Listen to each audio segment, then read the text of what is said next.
Hello, and welcome to the No Wrong Notes podcast, a show hosted by me, Veronica Kokis, holistic voice teacher and singer just like you.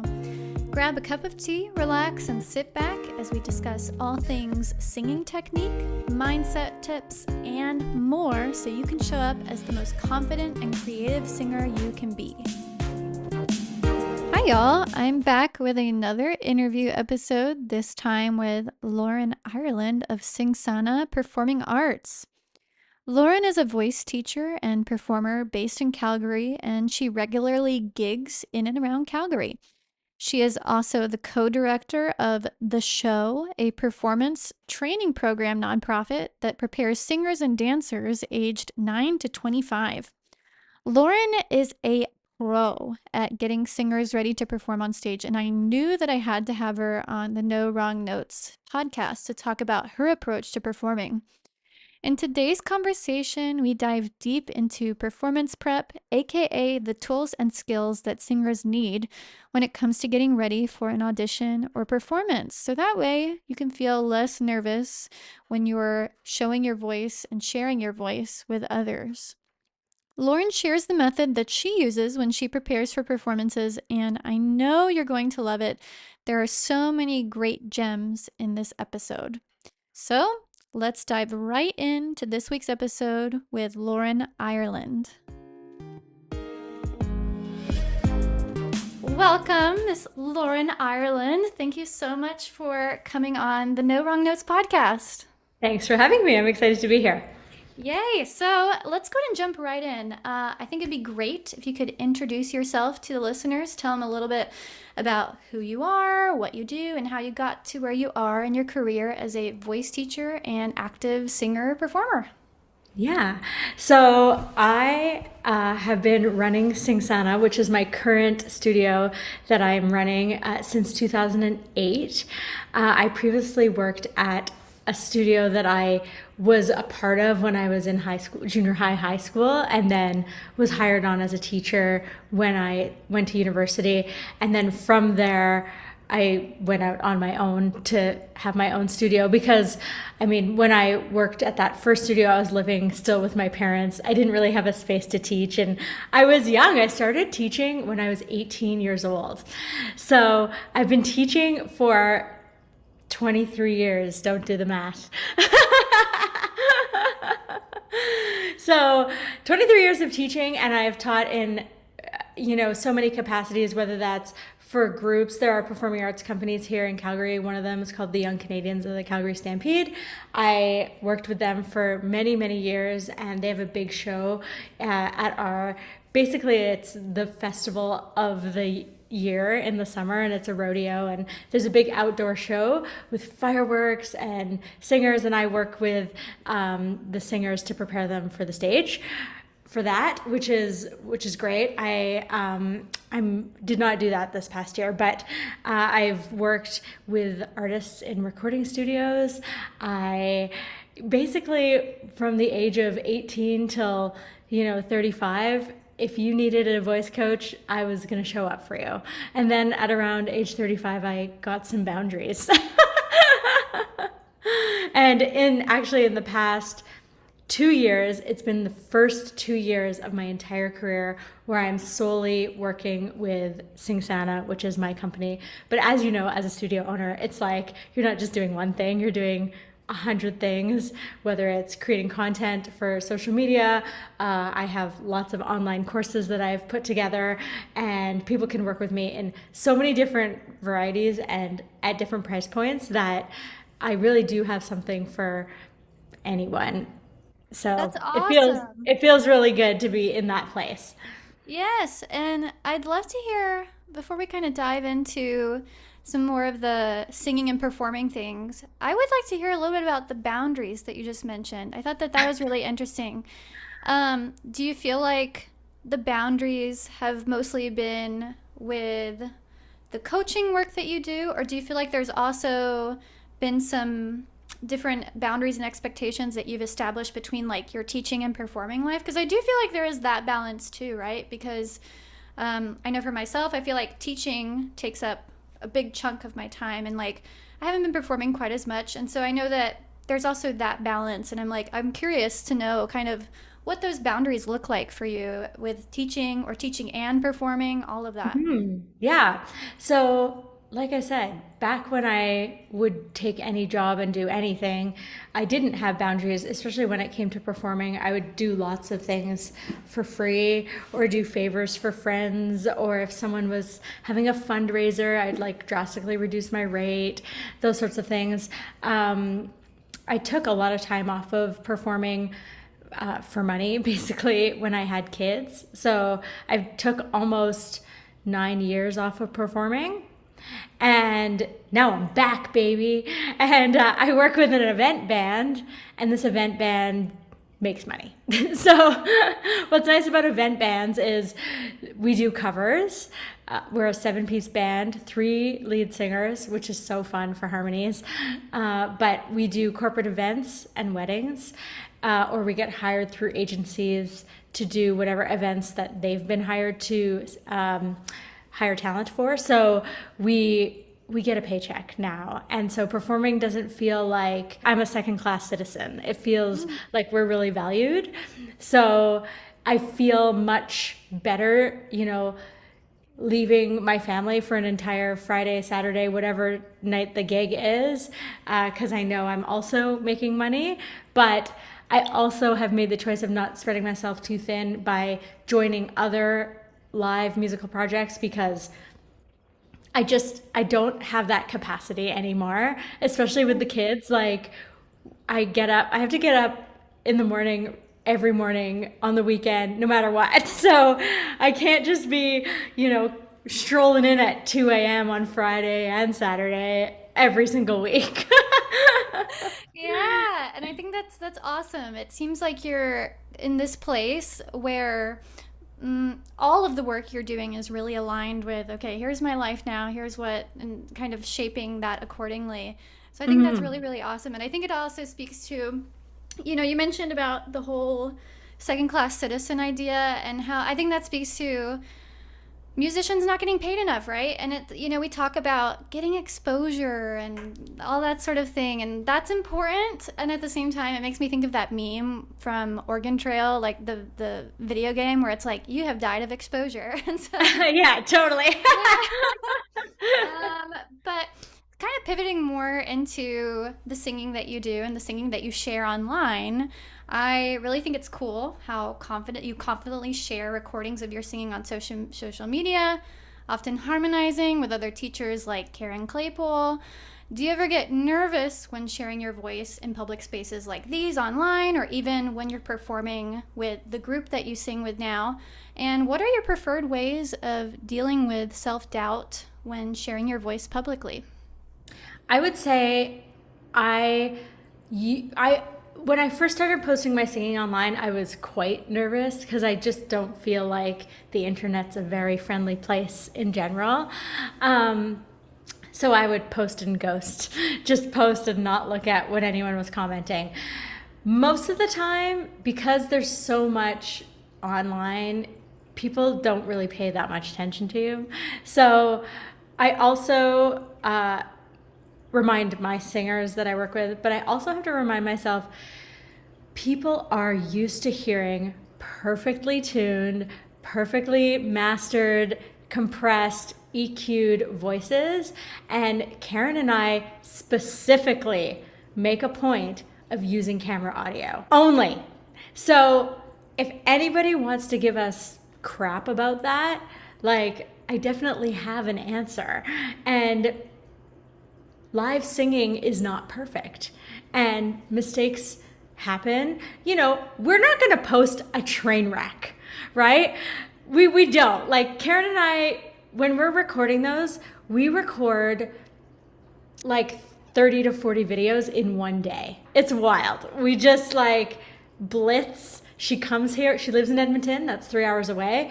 And she comes here and we blitz for a whole day. We go all around the city. We keep changing our outfits. And so we don't really like rehearse these songs.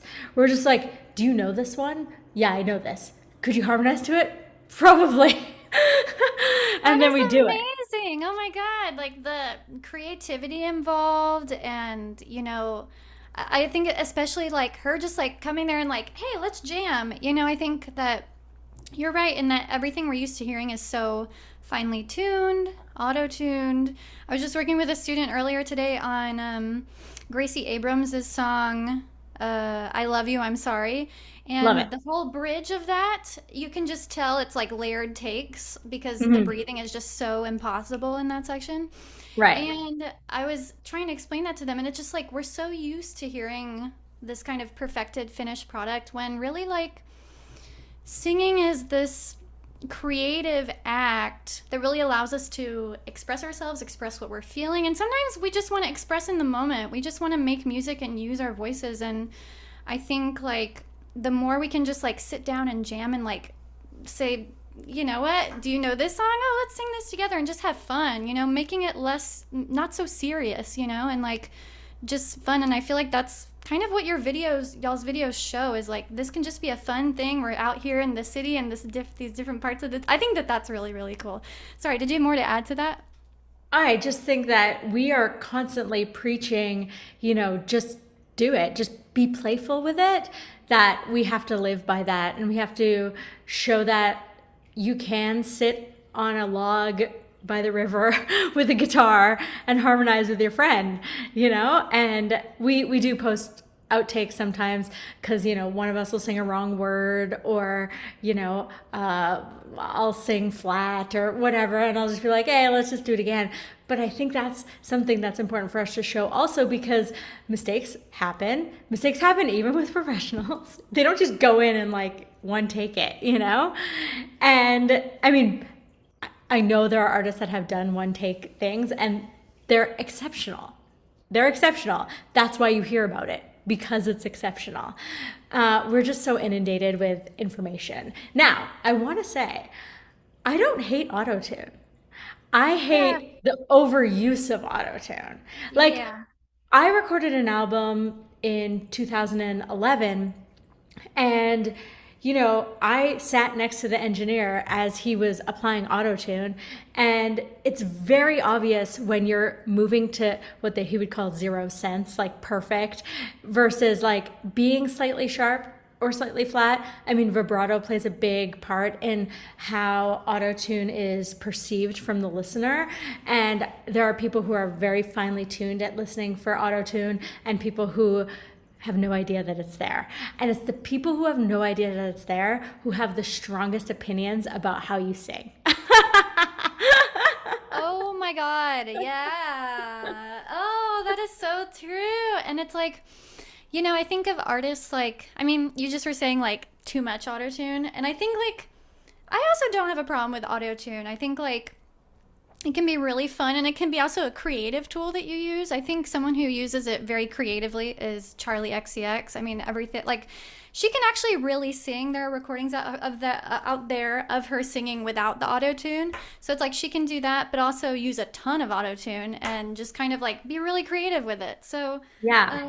I love that. I think that's really really fun. And I think you're right in that in terms of sharing those recordings, like even the outtakes, uh, nobody's perfect. And I think you made a really good point there where it's like, I'm not perfect, you're not perfect. And I think so often what can make us really nervous about sharing our voices with other people is that belief that we have to be perfect, right? That people are going to judge us if we're not perfect, right? And And they speaking will. of, But you yeah, have to be okay with it. yeah, yeah, yes. I like that. I like that of just kind of like accepting, yeah, people are going to, not everybody's going to love my voice, and Yeah. that's okay. That that's a it took me a very long time to get to that point where I can say like I'm okay with how I sound.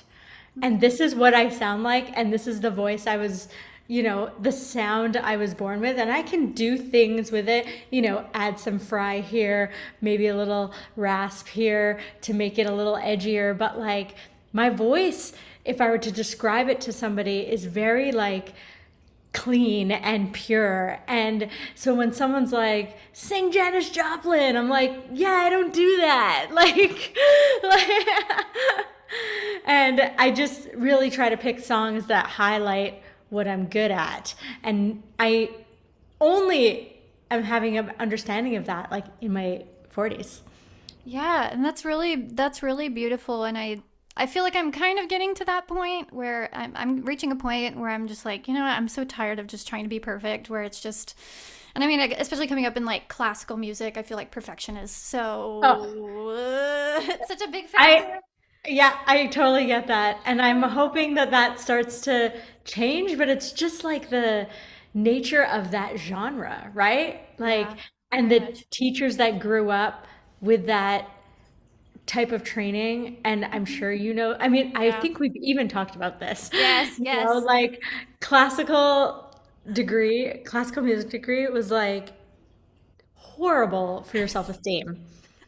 Right? It's like and like I'm very grateful for the education that I've had, and I'm sure you are too. And it's just at the same time, like, because I feel like it really did teach me how to sing and understand, like, voice science and the mechanics of how the voice works and things like that. But at the same time, I feel like it really did. I feel like and maybe it's on me, but at the same time, it also did not help my self esteem a whole lot. So I think it's really beautiful that you're able to share your voice in this way.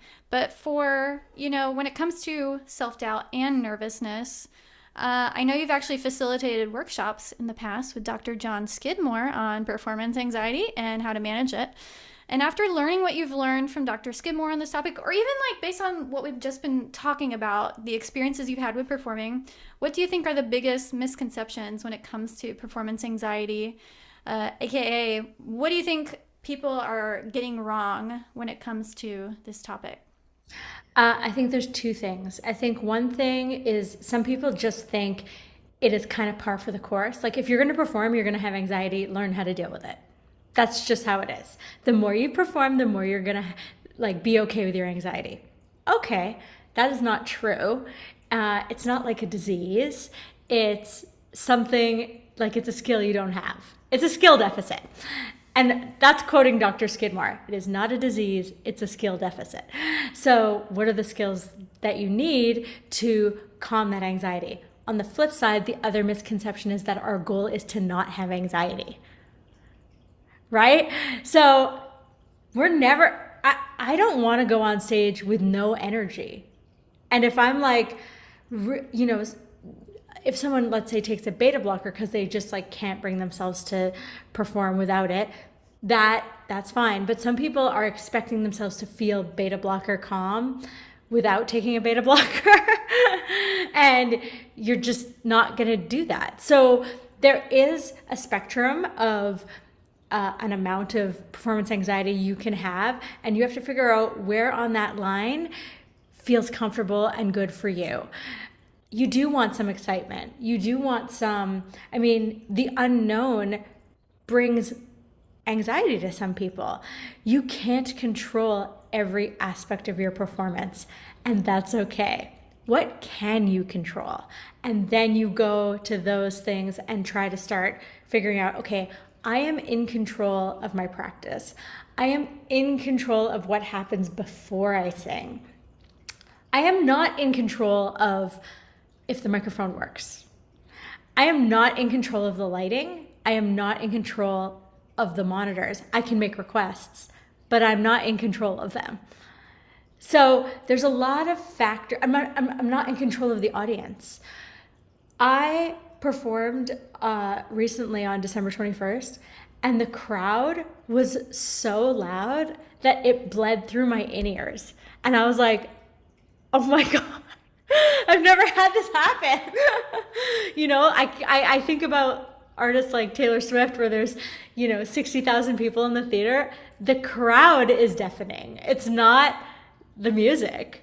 And yeah, she has in-ears, but I'm sure the crowd bleeds through that as well. Anyways, Mm-hmm. outside of your control.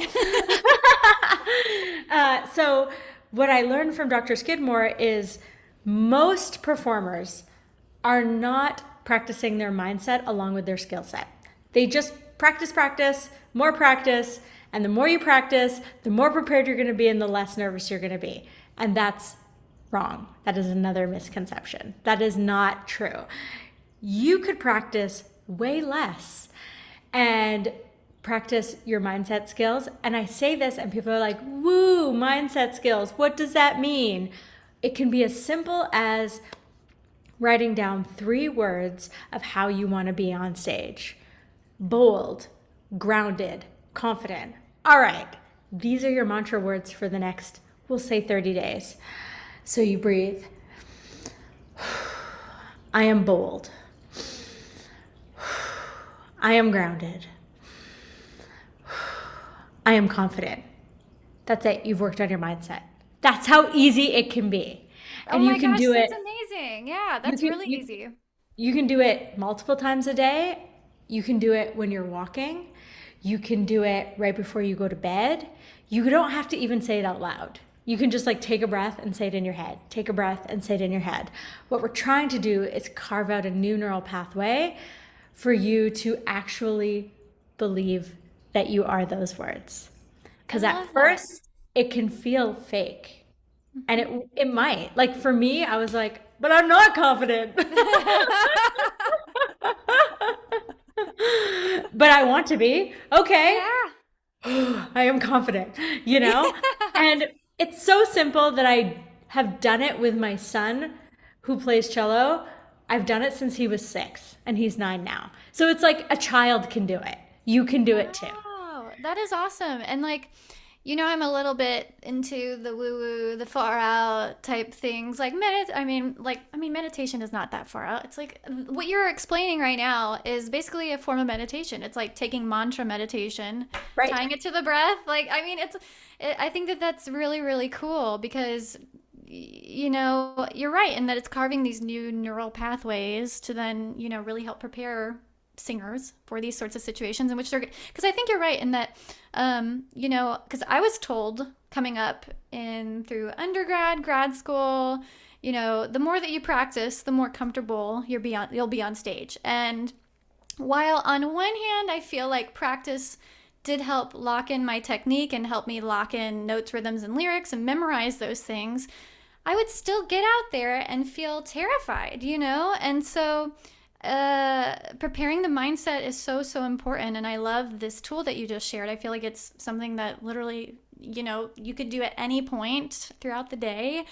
And, in your work with students, aside from this kind of mantra, breath, even just repeating these 3 words, is there anything that helps reduce the likelihood of overwhelming performance anxiety the day of a performance? Like, do you think that there are other things that are necessary to help prepare for a performance? Or is it really that simple in that you prepare your music, you do the physical work, and you do your mental work? Or, what have you seen in your work with students from like actual case studies? So any skills that I provide to my students, they will not show up for you on the day of unless you've practiced them. So what we just did, if I had never done it before, and I was going to perform today and I am bold, I am confident, I am grounded, or whatever my words were, that wouldn't show up. That wouldn't do anything on the day of the performance if I hadn't already practiced it. So it is a little bit of a long game. And I always tell people, like the first time you're doing this, Dr. John Skidmore and I have a 30 days to peak performance journal. And if you do the journal, I always say like once you've done the journal the first time, you might feel like 20% better. And then for your next performance, you do it again. It's just like a reusable PDF journal. You do it again and you're going to feel maybe 30 or 40% better. And it just keeps compounding the more you're practicing these skills. But if I refer back to what I said before, you have to decide, okay, what is within my control and what is not in my control. So really simple things like the night before, have your outfit steamed, have it ready to go in the garment bag, have your bag packed and ready. Create yourself a minute by minute schedule of what you're going to do on the day of your performance from the moment you wake up to the moment you step out onto stage. That includes like driving to the venue, finding parking, getting to the venue, rechecking in with my warm up, doing a short meditation, whatever order you want to do it in, it doesn't really matter. I tell people you probably should warm up on the day of your performance. You probably should do some sort of mantra or meditation, and I give them one to do. And it's short, it's like 6 minutes. And I say you should eat, you should hydrate. If you're able to move your body, like walk your dog or do some stretches, that's ideal. And that's it. It doesn't need to be complicated, but if you can, that's the part of your performance that you're in control of. Now, one thing that John introduced me to that changed the game was the day before your performance, you declare your preparation complete. You say, I am ready. My preparation is complete. This absolves you of last minute changes on the day of, meaning you're not going to run through that section that you keep struggling with on the day of, because guess what? It's not going to make a difference because you have not built that motor pathway, and it is what it is. You are going to present what you can do with the time you've been allotted to practice. I always used to joke, I used to sing at funerals all the time. I'm like, man, I get no notice for these funerals. Oh my God. And you just have to go and sing, and it is what it is. Like, you were given a day's notice.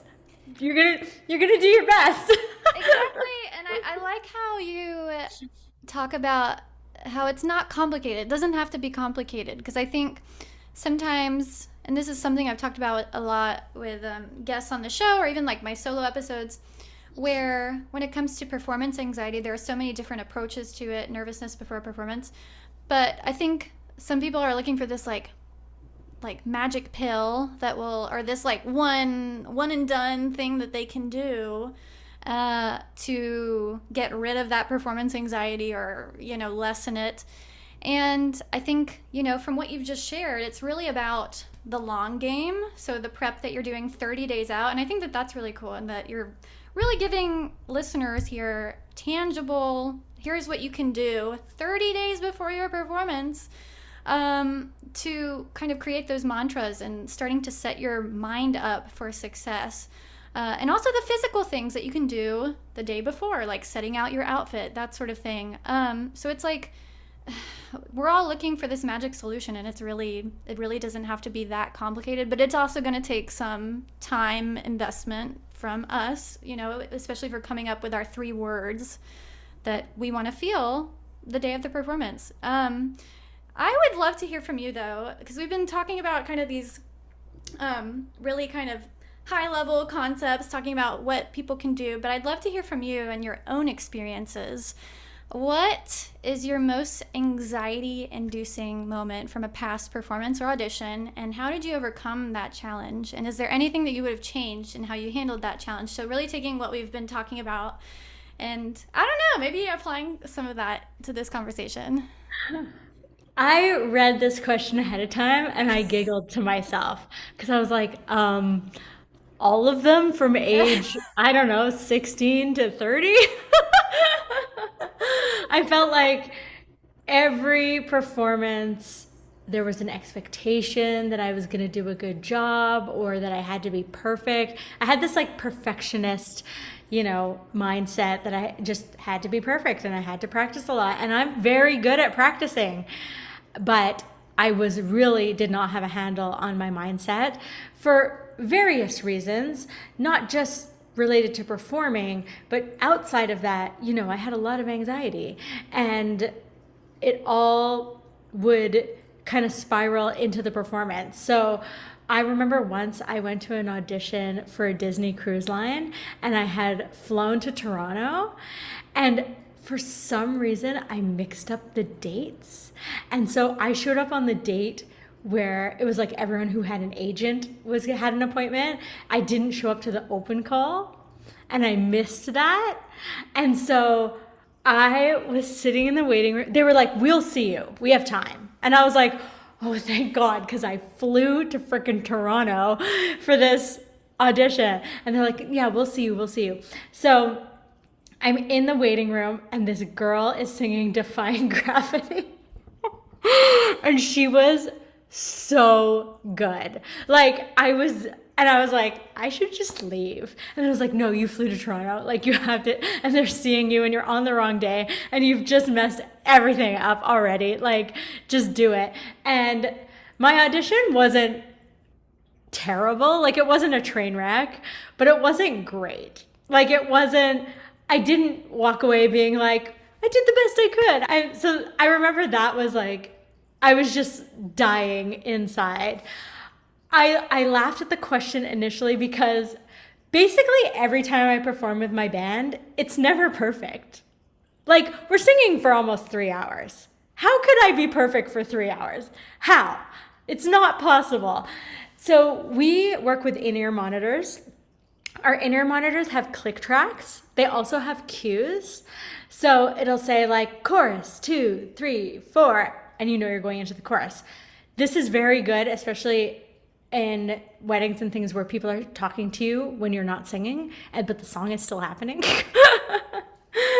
Right? Let's say like there's an instrumental break and someone's like, come here, can you play Call Me Maybe? Or whatever. And you're like, oh God, I don't know where I am in the song. So the cues kind of help you with that. With that said, we also sometimes layer on extra electronic instruments. So if we're doing, I'll tell you right out the gate, Levitating is one of my solo songs. It has this synth part at the beginning that our keyboard player is supposed to play. But in the past, we've used the tracks to like play some of the synth parts. So there was a miscommunication with like what he was supposed to play and what the track was going to play. And so nothing played. And I'm like, I'm hearing the count-in and I'm like, I have no idea what key we're in. Like there's just blanks, nothing. There's nothing. So you just like take a stab in the dark and you're like, I'm going to sing what I think it is. Like I have pretty good relative pitch, but I don't have perfect pitch, you know? And when you're coming out of another song and you're going into the next song with no pitch reference, you're just like, here we go. But like you almost have to laugh about it at that point. Yeah, Because yeah. you're just like, I was not set up for success. Well, and I think you're really speaking to with both of these examples that you're giving. It's speaking to that acceptance you talked about earlier. Like, and what I mean by that is accepting the things you can control versus the things you can't control. And there, in both of these situations, I mean, with the first one, it's like you can't control. I mean, it's like mixing up the dates. It happens, and it's like, well, I'm here. I can't control that I messed the date up, but here I am, and here we go. And like with this, can't control with the synth and everything. So it's like rolling with it, right? And I think that's it. Like honestly, it's like things are gonna happen when you're singing or auditioning, and it's. I'm always more impressed. Well, not to say that I'm unimpressed with people that don't roll with it, because we're all doing the best that we can. But when somebody can really roll with it and keep going, that's what I always try to tell my students. I'm like, keep going. Like if you mess up a lyric, if you mess up this note, keep going, because if you stop and go, then everybody's going to know. But chances are, if you just keep going, most people are not going to pick up on that, Yeah, and even if they do, it's fine. It's It's fine. really it's really fun. Like in the band setting, there's 7 of us on stage. There were times in our last gig where us singers, I mean, we have a pretty good shorthand right now where I can like be like, I don't know what's happening. I don't make it that obvious, but like I can look at them like with a smile and be like, what the hell's going on? Like we've had a lot of like replacement musicians, so Yeah. they're still getting the lay of the land with some of our songs, and yeah, like, and we just have to kind of go with it, and we're there to support each other. So that's what I love about the band that I'm in right now is the 2 other singers, because we have this quick shorthand, they can jump in and be like, I got you. Or I can jump in when I see that like one of them's like, I can't hear, or like, we're all in control of our own mix in our ears. So if we've mixed it poorly, we could be missing an instrument. And if I have it and the other girl doesn't, I can jump in, or vice versa. I get stressed when there's no pitch reference, because I'm Yeah. like, I can take a stab in the dark, but what if I stab wrong? Like that's what goes in my Right. head. Yeah. Um, but I have to say, like, every single performance, a mistake is made. Every single performance. Every single one. Every So single one. don't go into a performance thinking you're going to be perfect the whole time. You're just not. Exactly. And that's fine. And most of the mistakes, literally, no one notices. Literally no, because I think too, you know, whoever's watching you, for example, especially if it's a performance where there's an audience watching you, you know, I feel like for the most part, people aren't really. It's not about you. Like most people are just kind of wrapped up in their own little world, just enjoying the performance. Like they're just there to relax and have fun or to support. If there's somebody they're supporting on stage, nobody cares that much about your wrong lyric or missed note. It's usually not about you. Most people are just kind of wrapped up in their own little worlds, and that's great. And like, it's really doesn't have to be that big of a deal. And so I love, this idea of just kind of rolling with it. It's not that big of a deal. What I would love to end on, though, and I'm going to cut this out later, but I'm going to skip the hot takes one just because I have a trial lesson coming up at 2:30 my time that I've got to prepare for. But I'd love to jump into the rapid fire. Is that okay? Let's go. Sweet. Okay. Back to the recording here. All right. So, how about we jump into some rapid fire to kind of end things today? Starting with the first one that I always ask everybody: coffee or tea? Coffee. How do you like your coffee? I sometimes like a latte, or sometimes I just like a double espresso. Ooh, yum. My next one is what is a song that's been stuck in your head lately? Oof. Song that's been stuck in my head recently. Probably, probably The Wizard and I. Oh my god. We're on a hot Wicked tip right now, because everybody who wasn't obsessed with Wicked 20 years ago is now obsessed with Wicked, Yep. right? So Yep. I've been doing lots of Wicked in the studio, and I'm loving it because that book has been on the shelf forever, and I went to the movie with all the songs memorized. Right? I had to try so we've like watched it for the first time on New Year's Eve. We rented it. And Nice. I had to try so hard because my husband he hadn't seen it. And I had to try so hard just like to not sing along. I was like, I don't want to be that person that's just like ruining it for everybody that hasn't seen it yet. Yeah. But my next question is what is your favorite singer or band? Or, plural. It could be a couple different singers, bands. Oh, I love Sarah Bareilles. I know it's like such a singer answer. She's really prominent in our studio. Everybody seems to love her, but I think it's kind of my fault because I'm like, why don't we sing a Sarah Bareilles song? The reason why I love her so much is, I mean, she's written a musical, which I aspire to do, and she just sings so, like, if I were to describe, I can sing her songs really well. So her voice sits with my voice nicely, and so I'm drawn to singing her songs. And she's like a master mixer, like if we were to label her voice. And she's a good example for students. So she comes up a lot. I just think the world of her as like a person, an artist, and a performer. Yeah, I've got a lot of respect for her. And I thought you were going to answer that question with Taylor Swift because I know you saw Taylor Swift last month. I did. And I dig Taylor Swift too, but I love that you mentioned Sarah Bareilles because I feel like she doesn't get enough love. Because I mean, I'm not like the diehard Sarah Bareilles fan, but I have a lot of respect for her because she wrote this music. She wrote some really good music for Waitress. Yeah. So she definitely knows how to write songs, and she's got a beautiful voice too. So I love that. Yeah. What is a book that you recommend everyone read at least once? Oh, Atomic Habits by James Clear. Oh. First of all, it's an easy read and or listen. if you want to True. just listen to it.